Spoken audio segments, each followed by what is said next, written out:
Hello student, class 12th physics वाले student के लिए वीडियो है। यहाँ पर सबसे मैंने वेरी इंपॉर्टेंट टॉपिक लिया है और ये आपके आगामी 2025 के एग्ज़ाम के लिए वेरी इंपॉर्टेंट टॉपिक है।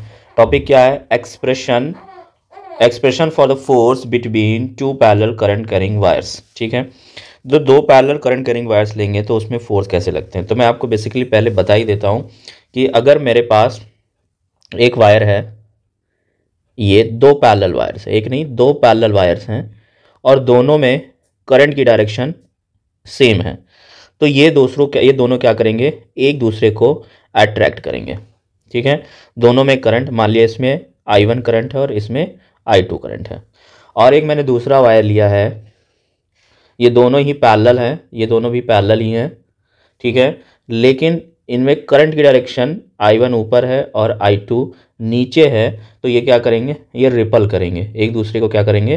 रिपल करेंगे। ये है ripple each other, ripple each other. अभी ऐसा होता क्यों है अभी मैं बताऊंगा आपको।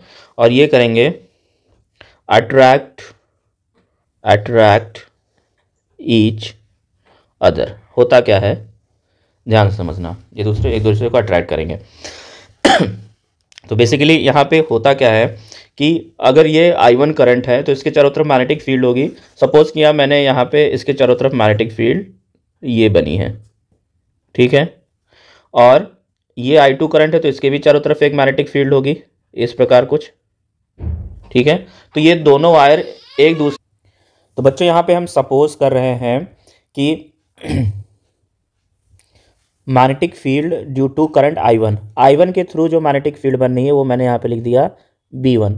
ठीक है, और I2 करंट की वजह से, I2 करंट जो सेकेंड वायर में फ्लो रहा है उसकी वजह से जो मैग्नेटिक फील्ड है वो B2 है। ठीक है, तो हमें पता है किसी लॉन्ग करंट कैरिंग वायर की वजह से जो मैग्नेटिक फील्ड डेवलप होती है उसका फॉर्मूला हमें पता है। तो magnetic field produced by current I1 at point on wire CD। तो हम इस वायर का नाम लेकर देते हैं, ये CD वायर ले लिया है और ये AB वायर ले लिया है। क्लियर है? तो यहाँ पे हम कैलकुलेट करेंगे, क्या कैलकुलेट करेंगे बच्चों? The magnetic field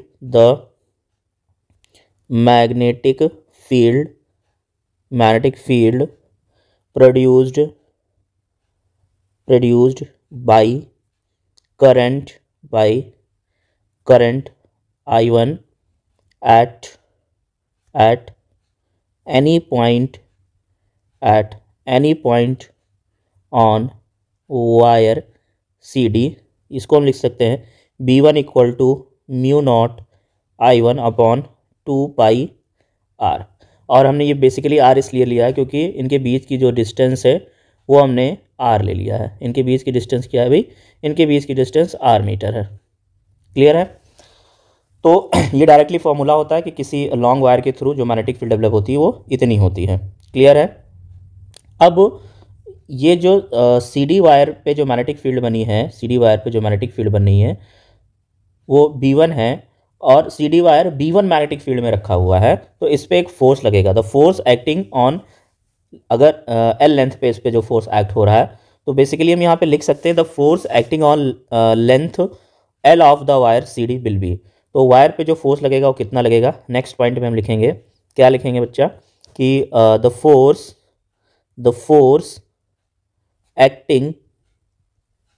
force acting on length L of the wire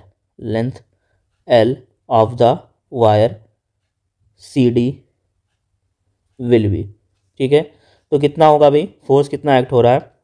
तो किसी करंट कैरिंग कंडक्टर को अगर हम मैग्नेटिक फील्ड पे रखते हैं तो उस पर फोर्स कितना लग रहा है? हम सपोज कर रहे हैं इस पर जो फोर्स लग रहा है वो F2 फोर्स लग रहा है। देन F2 इक्वल टू क्या हो जाएगा? I2 B1 और L लेंथ पे लग रहा है और हमें B1 की वैल्यू पता है, इक्वेशन 1 से B1 की वैल्यू हम यहाँ सब्स्टिट्यूट कर देंगे। देन F2 इक्वल टू हो जाएगा I2 और B1 की वैल्यू कितनी है भाई? Mu naught I1 upon 2πrL। ठीक है, तो इतना फोर्स एक्ट होगा। और बेसिकली यहाँ पे जो I2 B1 L IBL sine theta होता है, तो करंट और मैग्नेटिक फील्ड एक दूसरे के परपेंडिकुलर हैं, तो यहाँ पे साइन 90 ले लेंगे और साइन 90 की वैल्यू क्या होती है 1। क्लियर है। अब यहाँ पे हम इसको सॉल्व करें तो फोर्स पर यूनिट लेंथ अगर हमें कैलकुलेट करना हो, यहाँ पे हम कैलकुलेट क्या करेंगे, force per unit length, force per unit length. तो force per unit length F equal to क्या हो जाएगा, F2 अपॉन का L equal to mu naught I1 I2 upon 2πr, और यही हमारा फॉर्मूला होता है फोर्स पर यूनिट वायर, यानी इतने अट्रैक्शन फोर्स के साथ वायर के दोनों वायर्स एक दूसरे को अट्रैक्ट करेंगे। ठीक है, और यहाँ से बेसिकली अब हम किसको डिफाइन कर सकते हैं, एम्पियर को डिफाइन कर सकते हैं। ठीक है, तो पैरेलल करंट्स क्या होती हैं, ये पैरेलल करंट्स होती हैं, वो अट्रैक्ट करती हैं, और एंटी पैरेलल करंट्स क्या करती हैं, रिपल करती हैं, रिपल ईच अदर। बहुत इंपॉर्टेंट टॉपिक है इस टॉपिक का डेरिवेशन, और यहाँ पे एम्पियर को डिफाइन करने के लिए आता है। तो देखिए हम 1 एम्पियर को कैसे डिफाइन कर सकते हैं। यहाँ पे बेसिकली अब यहाँ पे हेडिंग डालेंगे डिफिनेशन, और यही आपका आता है डिफिनेशन लिखने के लिए, डिफिनेशन ऑफ एम्पियर, एम्पियर की डेफिनेशन हमें यहाँ पे लिखनी है। तो हम सपोज कर लें व्हेन, क्या सपोज कर रहे हैं, when I1 equal to I2 equal to 1 ampere, और R इक्वल टू, यानी दोनों वायर के बीच की डिस्टेंस 1 मीटर है। तो यहाँ पे बेसिकली F जो आएगा फोर्स पर यूनिट लेंथ, उसकी वैल्यू क्या आ जाएगी, म्यू नॉट I1 I2 1 हो गया अपॉन का R भी 1 हो गया 2π, और म्यू नॉट की वैल्यू कितनी होती है, म्यू नॉट की वैल्यू बच्चा होती है, म्यू नॉट होती है 4π, म्यू नॉट की वैल्यू कितनी होती है 4π इंटू 10 की पावर -7, और अपॉन का 2π, पाई से पाई कैंसिल, यानी 2 इंटू 10 की पावर -7 न्यूटन। तो यहाँ से हम बेसिकली एम्पियर को डिफाइन करेंगे। तो 1 एम्पियर क्या है, डिफिनेशन ध्यान से सुनना, क्या है भाई 1 ampere, 1 ampere is that value of study current. तो यहाँ पे मैं लिख दे रहा हूँ definition, 1 ampere is that value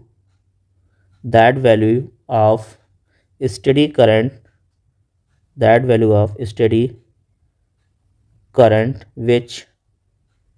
which on flowing in each of the two parallels in finitely long conductors of negligible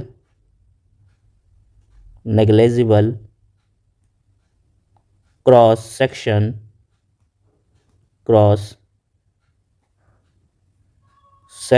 placed in vacuum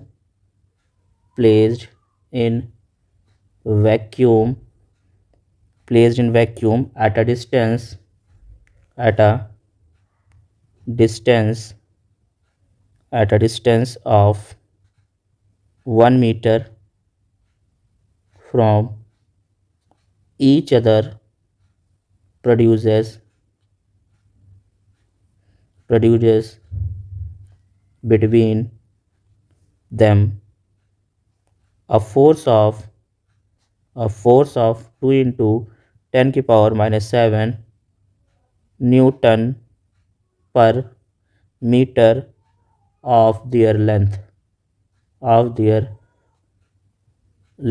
ठीक है, तो यहाँ से 1 एम्पियर को हमें डिफाइन करना है। क्या है भाई, मैं आप बेसिकली हिंदी में बता दे रहा हूँ कि 1 एम्पियर करंट क्या होगी, कि ये दो वायर्स हैं, अगर इनमें बहने वाली करंट 1 एम्पियर है दोनों वायर्स में, तो अगर ये दोनों वायर 1 मीटर पर हैं और इनमें 1 एम्पियर की करंट बह रही है, तो इनके बीच, और ये वैक्यूम में रखे हुए हैं, तो इनके बीच लगने वाला जो फोर्स होता है वो कितना हो बच्चों, 2 इंटू 10 की पावर -7 न्यूटन होता है। और ये question as it is define करके और फिर आपका पूछता है कि 1 एम्पियर को डिफाइन कर दीजिए। बहुत इंपॉर्टेंट क्वेश्चन है, इसको प्रिपेयर कर लेना। और अगर आपको कोई और डेरिवेशन चाहिए या कोई टॉपिक चाहिए तो बिल्कुल आप कमेंट करेंगे और बताएंगे ज़रूर कमेंट करके। अगर आप वीडियो आपको अच्छी लगी हो तो वीडियो को लाइक करेंगे, चैनल को सब्सक्राइब करेंगे। जय हिंद, जय भारत।